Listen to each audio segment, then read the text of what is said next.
So this past week, we had some pretty crazy weather in the Texas area where many people died due to the extreme cold. Now, why did God allow this to happen?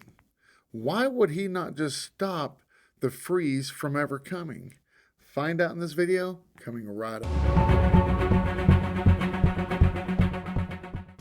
So this past week in Texas, the wind chill factor got into the negative 20s. I mean, most Texans had never seen weather that cold, and needless to say, was not even close to being prepared. And the many homes throughout Texas lost power, some for minutes, some for hours, and some for several days. So why in such a perfect world that God created is there such havoc and unpredictable weather patterns? To find this answer, we have to go back to the beginning of our Bibles and read what Adam's curse was for disobeying God in the Garden of Eden. See, in Genesis 3:17, God tells Adam the ground is cursed because of what he had done. Basically, the world itself had been cursed. Now, we live in a fallen world now, and because the world is fallen, the weather goes crazy at times, and we'll have things such as tornadoes and earthquakes, flooding, blizzards, etc. Not only, though, was man cursed with the original sin, but so was the earth.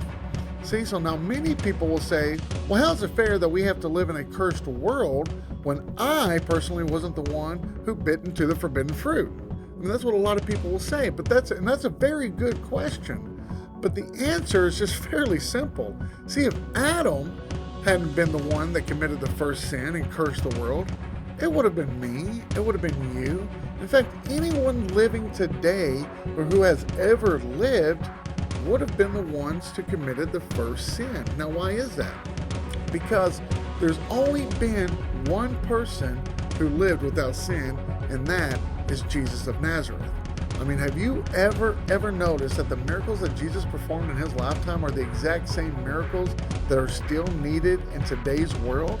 Like what, you might ask? Well, Jesus healed the sick. We still need healing from sickness. Jesus rose people back to life. We still need to be resurrected.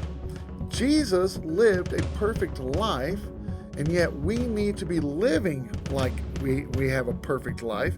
And Jesus calmed the weather, and yet we still need the weather to be calmed down today.